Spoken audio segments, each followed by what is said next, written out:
So today we're going to be doing ionic compounds, and I wanted to show you some of the rules that we have.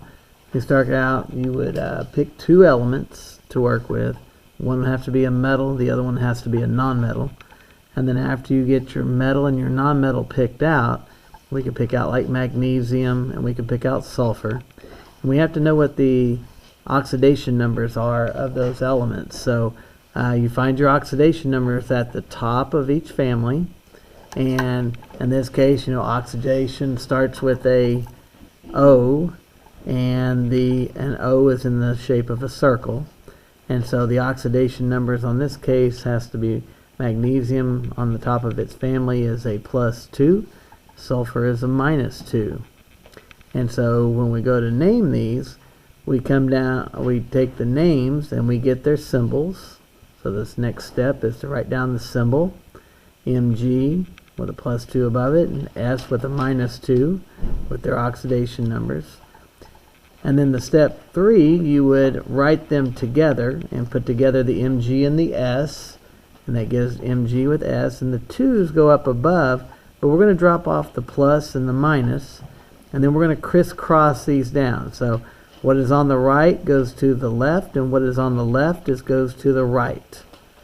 And so when we write this down, we're going to get Mg2S2 as our subscripts. Now, this is not the simplest form though. The simplest form on this would be Mgs, because both of these numbers are 2's, and if we did a ratio, a 2-to-2 ratio is the same thing as a 1-to-1 ratio. Or you could think, okay, what number goes into 2 and 2 equally, and 2 goes into this one time, and then 2 goes into this 2 subscript one time, and that would give us Mgs. And so if we go to name this, we're going to put the first name down just like it is. The metal is just going to be magnesium.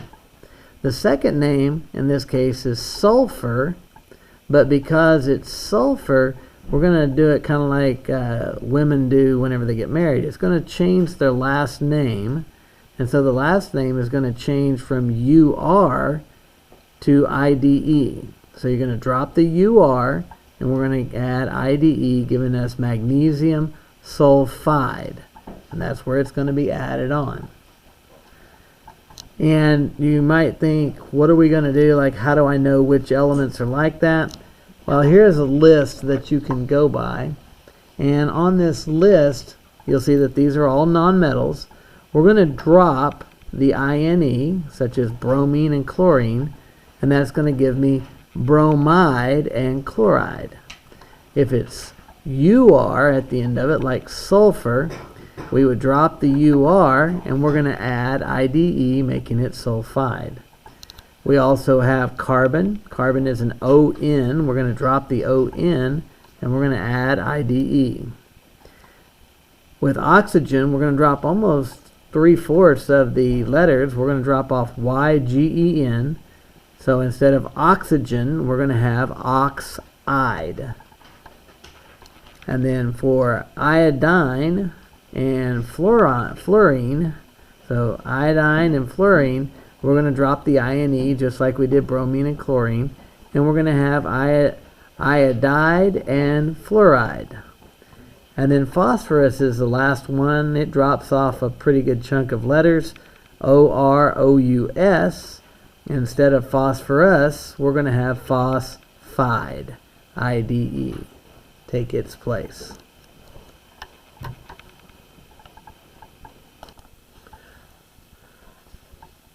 If you paid attention whenever you're looking at the videos, you'll see that they do a different method than the crisscross.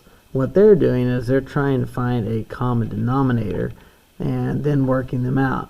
So if we were to come over and be looking at our elements, and if I put a new element in, like let's say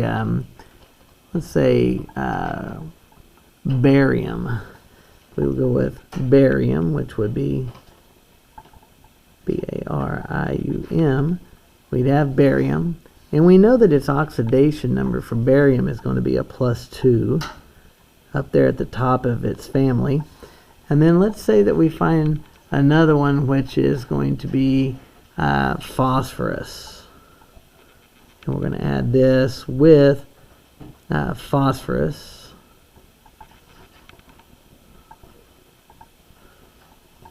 And we know that phosphorus is a -3 as its oxidation number.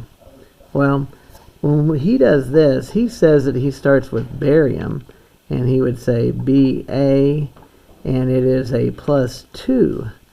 And then we have phosphorus, which is a P with a -3 up above it. And so the common numerator between both of them would be 6. So how many bariums would have to equal 6? Well, you would have to have 1, 2, and then the third one would be up here. So there would be 3 of them. That would equal 6. And then over here, how many phosphorus would you have to have? Well, there's the first one.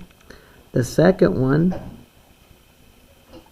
3 plus 3 makes 6. So what we then do is we look at how many do we have. We have 1, 2, 3. So we would have barium would be 3. And then phosphorus has 1, 2. So then we would have P with a 2 down below it. We then put them together and we get Ba3 and P2. And the name would still come out to the same. We would have barium. Remember, the first name does not change. Same, the metal is just written. And then instead of phosphorus, we're going to have phosphide.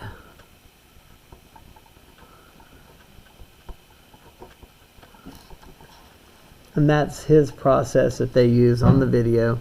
So this is one way that you can solve yours down. The other way that you can solve it is to do the crisscross method. So you can either do it mathematically, or you can do it by using a simple crisscross method. You can pick which one you would like to do. You can either do this one, or you can do this one. You get the same desired result. So, thank you very much. We'll go ahead and you have your assignment in Canvas on what you need to do.